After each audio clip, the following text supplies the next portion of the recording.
دكتور، موضوع الآن الدمج، يعني الآن تقول أنه بالعكس هو إيجابي وقاعد يطرح يعني نتائج إيجابية على الأسر وعلى المعاقين وغير المعاقين، لكن التعامل والواقع وش اللي قاعد يصير فيه هنا؟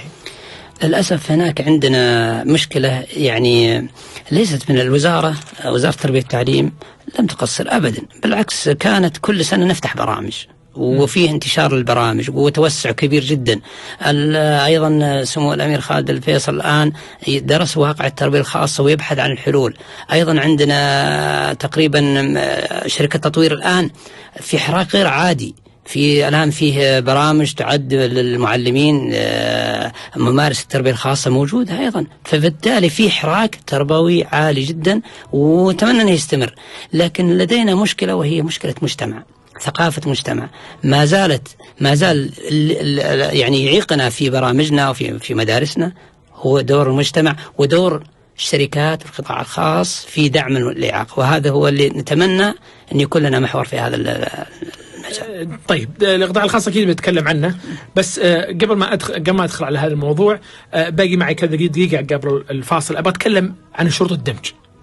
الناس اللي تسمع الآن والمهتمين، أكيد الدمج له شروط معينة قبل ما تقرره على أي مدرسة، في شروط له أكيد. والشروط يا دكتور؟ من أهم الضوابط أول شيء تطبيق الاختبارات، اختبارات الذكاء وتقييس القدرات العقلية للطفل. هناك درجات معينة أو فئات معينة ممكن أن تكون قابلة للتعليم، ممكن تدخل المدرسة. هناك فئات غير قابلة للتعليم تدعى قابلة للتدريب، هذه يجب أنها تحول لشؤون اجتماعية ومراكز التأهيل. فهي درجة الذكاء هي المحك الأساسي في توجيه الطالب، سواء كان للتربية للتعليم أو للتدريب.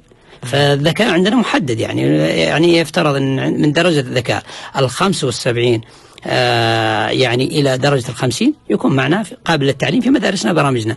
أقل من 50 يكون في الشؤون الاجتماعية والتأهيل الشامل.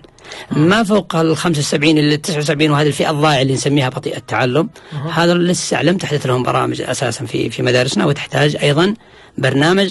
العام هذا حدث عندنا برنامج للاضطرابات السلوكية والتشتت الانتباه، وهذا شيء تشكر عليه وزارة التربية والتعليم. برنامجين في الرياض عن يعني خاصة بالتوحد، وأيضا الهايبر اكتيف فرط الحركة. في تطوير الحقيقة. وانتم فتحت دكتور قبل ما نطلع على الهواء تكلمت عن 3 برامج جديدة للحركية. تكلمنا عنها دكتور، هذه مواقعها وكيف كيف الناس تستفيد منها؟ هذا مشروع آخر، يعني تدعى، يعني هذه إعاقة حركية تعدد، يعني إعاقة إضافة إلى حركية غير ناطق يعني إعاقة حركية غير ناطق، هو شخص يستطيع أن يسمعك ولكن لا يستطيع النطق. فرجل يدعى بلس، رجل يعني عد وسيلة خاصة يسمونها بلس للتواصل مع الطفل هذا. والآن فتحنا لهم 3 برامج في برامج الإعاقة السمعية، الإعاقة الحركية وغير ناطقين هالطلاب هذا، ولهم أيضا معلمين من طبعا اخترنا مسار السمعية باعتبار قربها من الإشارة ومجال فيها أقرب لهم.